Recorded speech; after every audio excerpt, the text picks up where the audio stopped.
Hello there and welcome to Newsroom series on Channels Television. I'm Ayotunde Balogun. Today our focus is on the Northwest region, but first, our top stories for the day. The Nigerian Civil Aviation Authority, the NCAA, has suspended the permit for non-commercial flights of 3 operators in a bid to sanitize the general aviation sector. This comes on the heels of an earlier warning from the NCAA to holders of the PNCF against engaging in the carriage of passenger cargo or mail for hire and reward. According to the Acting Director General of the NCAA, the 3 private operators suspended are in violation of the annexure provision of their PNCF and Part 9114 of the Nigeria Civil Aviation Regulations of 2023. To security, the air component of Operation Hadarin Kai has executed a precision airstrike on the hideouts of ISWAP terrorists nestled within Kolaram village along the shores of Lake Chad. A statement by the Director of Public Relations and Information of the force, Edward Gapquet, says the operation conducted on the 13th of April this year yielded significant success as the battle damage assessment post-strike conducted revealed the neutralization of over 30 terrorists. Among those neutralized were some senior commanders such as Ali Daoud, Bakura Fallujah, and Malam Ari. Additionally, numerous vehicles, motorcycles, and logistical assets were destroyed, severely hampering the terrorists' operational capabilities. The statement adds that the success of these airstrikes underscores the Nigerian Air Force commitment to eradicating terrorism and ensuring the safety and security of Nigerian citizens. Still on security, the Nasarawa State Governor Abdullahi Sule has proscribed all ethnic vigilante groups operating in the state. This is a decision taken after an expanded Security Council meeting presided by the governor on Monday. The governor equally directed ethnic vigilante groups affected by the order to hand over their uniforms and weapons to the State Commissioner of Police within 2 weeks. Citing the powers vested in him via Section 97A of the Penal Code, as well as other relevant laws vested on him, Governor Sule, acting on the advice of the State Security Council, banned the Fulani ethnic vigilante group known as the Kungiya Zaman Lafia Bassa Vigilante Group, as well as the Egon Vigilante Group. Through an Executive Order No. 1 of 2024, signed by the governor and issued on Tuesday, that's today, the Nasarawa State government also banned any other association, movement, organization, or society affiliated with the groups operating under the guise of ethnic vigilante.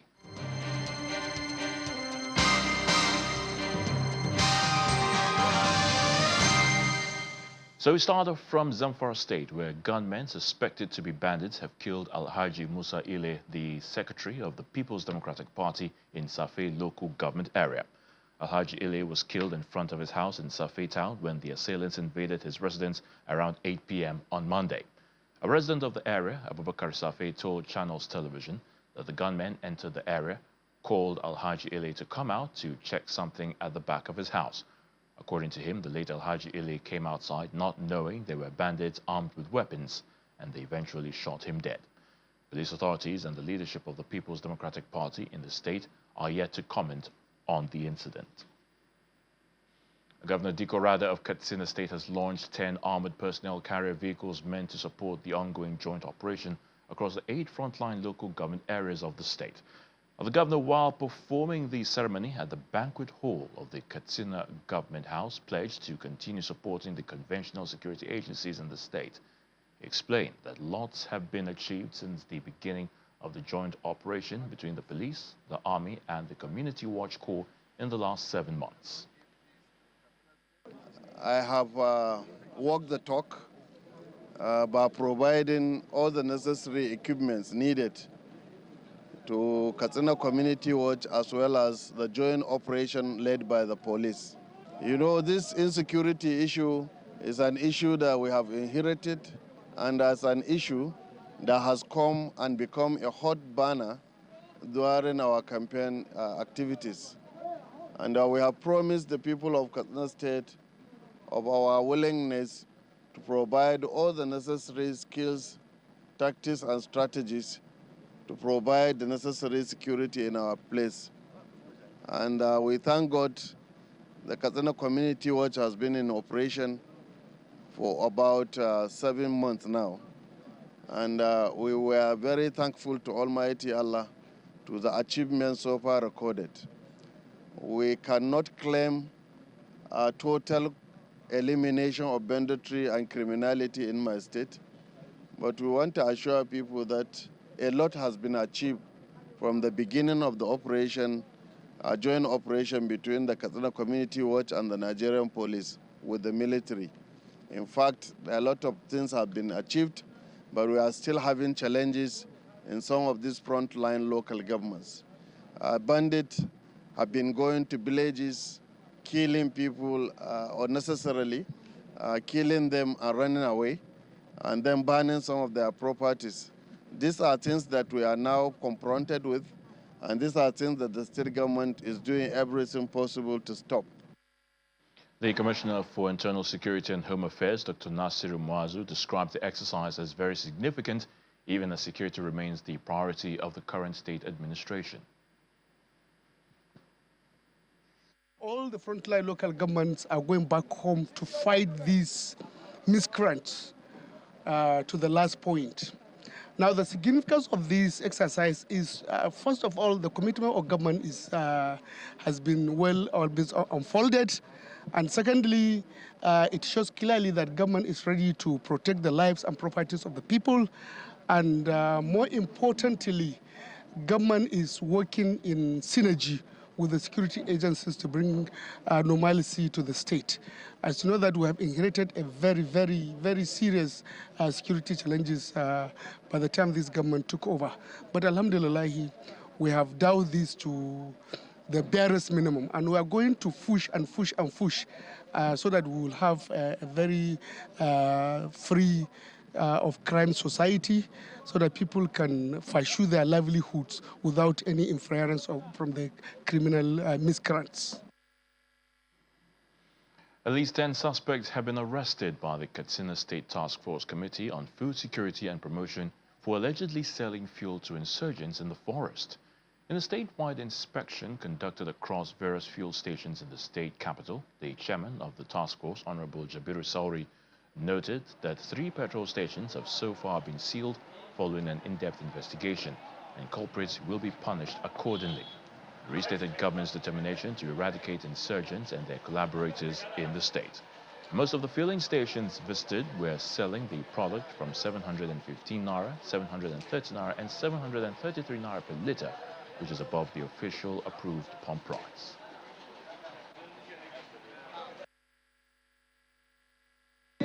This task force is a special task force, both concerned with smuggling, hoarding of grains, and smuggling and insurgency-related issues. Today, we are out, and we have visited about 4 filling stations suspected to be smuggling fuel and selling it to insurgents. So the bottom line is that this government is determined to eradicate insurgency in the state. And we have been targeting the insurgents. And now we are targeting the collaborators. Those who sell fuel to insurgents are also collaborators, and they will be meted with the same treatment as the insurgents. It is the intention of the government to locate these guys suspected to be so, conduct an in-depth investigation, and punish them accordingly. Today we have visited Mamasko, Mamadi, and now we are in Ajasco. All these filling stations have been sealed, and those selling the fuel have been arrested. And they are going to be investigated. If found wanting, they will be punished according to the law. Against the backdrop of the 10th anniversary of the Chibok school abduction, UNICEF is asking for intensified efforts to protect the country's most vulnerable population, its children. In backing up this call, UNICEF released the Minimum Standards for Safe Schools Monitoring Report, which reveals a stark reality that the journey toward ensuring every Nigerian child can learn in a safe environment is far from over. Most notably, the report shows that just 37% of schools across 10 states have early warning systems in place to identify threats such as school attacks. With the kidnapping of the Chibok girls serving as a wake-up call to the severe risks our children face in their pursuit of education, UNICEF is collaborating with stakeholders from Jigawa, Kano and Katsina states to keep the schooling environment safe. UNICEF Senior Education Manager in Kano, Michael Banda, outlined some of these impacts at an event in the state to draw attention to the issues. 10 years ago, there has been an increase on the number of attacks on schools, and these attacks have resulted into many children being out of school for obvious reasons. Children feel insecure to go to school. Parents feel insecure to send their children to school. So this has resulted into a number of children. You are aware that about 18 million children in Nigeria are out of school for primary and junior secondary school. It's a big commemoration so that we galvanize the community efforts, we galvanize the government efforts, schools, learners, parents come together. This is the only sure security we are going to have to safeguard our children in schools. When we have that community school compact, where we have the whistleblowers freely to blow the whistle and say there are aliens in our community that we do not need, that are planning, that are intending to attack our schools. Once that fabric is very strong, we will not need the offenses. And in Zamfara State, of course, in an effort to provide good healthcare service delivery in Nigeria, well, the National Primary Healthcare Development Agency has commenced the training of frontline healthcare workers on integrated service delivery in the state. Now, this comprehensive program organized by the Federal Ministry of Health in collaboration with the Zamfara State Primary Healthcare Development Board is focused on enhancing clinical competencies among healthcare professionals to elevate health outcomes across the state. The 5-day training is one of the federal government's plans to train 120,000 frontline health workers in integrated service delivery across the country this year. Doctors, nurses, midwives, community health workers, as well as heads of health institutions across the 14 local government areas of Zamfara State gather for a 5-day training for frontline health workers on clinical competencies. The Executive Director, National Primary Healthcare Development Agency, Dr. Mui Aino, who's represented by the State Coordinator Musa Shehu, explains that lack of appropriate skills and competencies at the frontline facilities has contributed significantly to poor health outcomes. Actually, the frontline healthcare workers, they are facing challenges in Zamfara are lack of competence and skills in terms of delivering primary healthcare services. So they have that issue, they have that problem. Some they have gap. So that's the reason why we initiated this training in order to address the challenges they are facing. The Zamfara State Director of Disease Control and Immunization at the State Primary Healthcare Development Board, Al-Mustafa Aliyu, says one of the challenges of the health services in rural areas is the lack of comprehensive services. This capacity building now, we want to build the capacity of our service providers so that our people can access quality healthcare services. And one of the challenges we are having with the health services delivery, especially in rural area, is that not all the services are available. You will go to some health facilities, they have one services or the other. But with this capacity building now, we want to build the capacity of service providers on integrated service delivery. Participants are optimistic that by investing in the capacity development, it has laid the foundation for delivering accessible, affordable, and high-quality healthcare services to communities across the state. I believe that doing so will actually improve healthcare services, knowing fully well that over 70% of people first access services at the primary healthcare level. This training, it will help my work because I am the local government TB supervisor. So I was invited in order to build my capacity in doing my work. About 100 frontline healthcare workers are participating in the training, and they're expected to train over 2,000 health workers at the rural level across the 14 local government areas of Zamfara State. When we come back after the break, we'll take a look at the issue of perennial flooding in Jigawa State, and we'll be joined by our guest, Nora Ibrahim, the Commissioner for Environment in Jigawa State, to talk more on this issue. Please stay with us.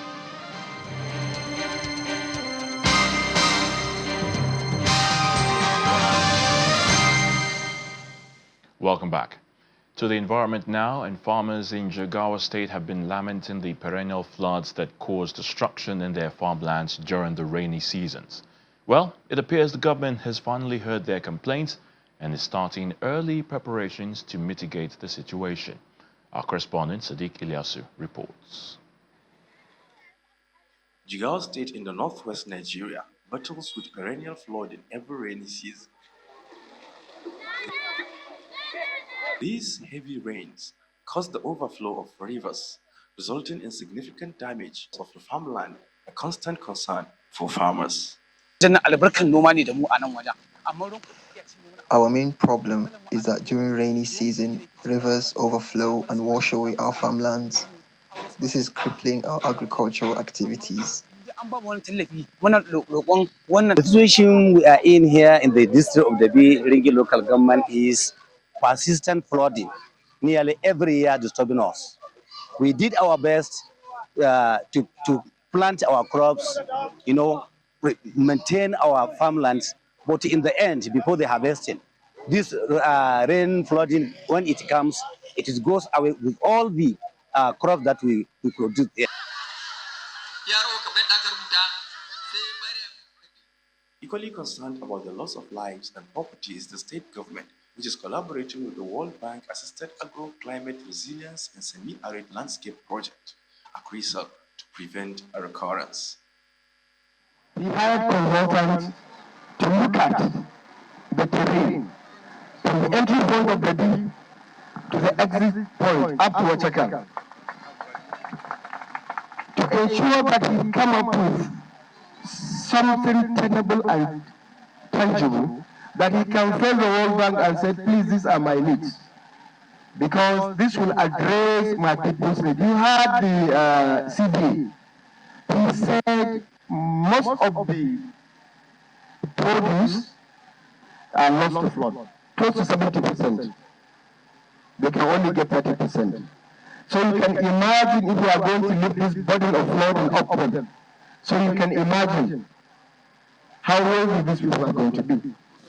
Basically, the projection is to deliver recovery of 1 million degraded landscapes that you have also in Jigawa where we are today. Degraded landscapes that will be turned into arable and agriculturally fertile land. Here when we say degraded, these are landscapes that are not useful to communities anymore. We have to intervene and return them into useful and agriculturally fertile land. The crucial team is on the ground to provide a revolving fund for the farmers to cushion the effects of previous damages caused by the flood. Today for the Community Revolving Fund mission from the World Bank and the Government of Nigeria. The objective of the Community Revolving Fund is to help the communities to access affordable and easy financing so that they can implement their businesses in climate smart agriculture activities on the ground, so that they can empower themselves economically, increase their income, increase their savings, and diversify their income so that their families and households can improve economically as well as socially. We embark on this engineering design of the entire Hadej River. So address these challenges of flooding, we started from the B community, which is the entry point of the water when it comes from Kano. So up to Wachakal is a just village, the last end point of Jigawa, bordering Yobe State. With the combined measures introduced by the government and the World Bank supported project, farmers are expected to get positive results this season. Sadiq Ilyasu, Channels Television News. Indeed, Jigawa State is known to experience perennial flooding, which can have severe consequences on the lives and livelihoods of its residents. Well, the State Commissioner for Environment, Nura Ibrahim, joins us now on Newsroom series to talk about the state government's efforts on perennial flooding. Thanks for joining us, Honorable Commissioner. Thank you very much. All right, so the federal government has announced states at risk of high flooding between April and November this year. Of course, Jigawa is on that list, and we know that perennial flooding is not new to the state. What's been done by the state governments to mitigate the risks or the dangers of perennial flooding? Thank you very much. As you all know, flooding is a natural disaster with devastating consequences on lives, livelihoods, infrastructure, biodiversity, and host of others. So we have to do something deliberate to ensure that we control, mitigate, and manage this flood. At present, the state government has done a lot. When we look back from 2023, that's July to be precise, till now, the state government embarked on desilting of River Hadija, because this is a major cause for flooding, because the water is already, the rivers is already silted. So we have embarked on dredging that river. At present, we have covered more than 70 kilometers along that route to ensure that we don't have repeated problems that we had in the past, notably the 2022 flood disaster in Jigawa State. So that's the reason why the state government is partnering with the Hadija River, Hadija Jama'ari River Basin Development Authority to ensure that we dredge this river, we distill this river, and ensure that the river do not overflow its banks. That's one. In addition, Jigawa is also buying 2 additional amphibious excavators to put to the lot that we have now. We have 4 working now. Jigawa has 2. The Hade Jamari has 2. We are adding 2 to the lot. So by using about 6 excavators, we'll be able to at least desilt as many kilometers as possible along that river distance. Because when you track the distance from the entry point Dabi to Wachakal exit point around Yobe State is about 110 kilometers. So it's a lot of work. And it's a continuous work that we have to be doing. It's not a one-off thing. So we are going to continue doing the yearly. In addition now, His Excellency has already given out a contract to a consultant to ensure that he come up with the bill of engineering measurement from the entry point to the exit point so that we can address this issue. We have over 18 flash points. And don't forget, along that river, we have about 300 man-made breakages, because this is one of the things that's adding to the flood issue in Jigawa State. Other than the natural one, people are breaking the banks so that they can, water can access their farmland for irrigation purposes. So what we are trying to do now is that we are going to put up control gates so that if they need water, they can lift the control gates so that the water can access their land, so that they can use it for agricultural purposes, so that the water do not overflow their farmland, and destroy their farmlands also and their houses. So this is what the state government is doing. So this is a kind of a permanent effort, because it's going to consume a lot of money. That is why the AgriSal project, the agroclimatic resilience in semi-arid landscape, is coming to the end of Jigawa. Once the design is being completed, we are going to sit with the World Bank and find a lasting solution to this perennial flood issue. But even at present, as we are speaking now, we are dredging, we are putting embankments, we are putting dikes to ensure that we save farm produce, because Jigawa is known as one of the highest producers of wheat and rice in the country. So we want to ensure that we save this dry season rice that has been planted, and also the wheat that has recently been cultivated. So that's why we are making effort to ensure that we try as much as possible, as for now, to give a kind of emergency succor to the people, so that their farm produce do not get flooded by the river. And then subsequently, we are coming up with the permanent measure. As I said earlier, the engineering design has always been completed. The inception report has been sent to us this week. We are looking at it. Then we'll continue until we get to a final report where we'll go and see the World Bank and see how can they aid us to ensure that the issue of flood in Jigawa is history. All right. So, Honorable Commissioner, yes, you've spoken extensively. Especially talking about the dredging of the river. And we know that the causes of flooding can sometimes be as a result of climate change, and others can indeed be man-made, like you also alluded to.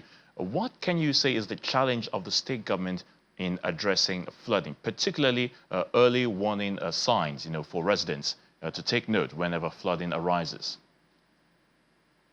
Yeah, this is an area that we have a state technical flood committee that sits virtually once every month to kind of advise the state government on what to do as far as this flooding is concerned. This is to show the extent to which the government is worried about this flooding issue. Part of the resolution is that now we are trying to put up early warning signs along the river so that people can get one early before the flooding takes over. And again, we're doing a massive sensitization across Jigawa State. Most of the people are living along the riverside so that they will know that at least there are issues related to climate change that are maybe man-made and some that are quite natural, so that they can understand what is their responsibilities and what can they do to at least add value as far as mitigating this flood challenge in Jigawa is concerned. And Honorable Commissioner, one of the things is that, yes? Yes, we will definitely have to end it there. We run out of time, but we so much appreciate your thoughts. Thank you for joining us on the program Newsroom series. Yeah, thank you very much, Ole. The Commissioner for Environment in Jigawa State there, Nura Ibrahim. Well, that will be it on Newsroom series. Many thanks for watching. I'm Ayo Tunde.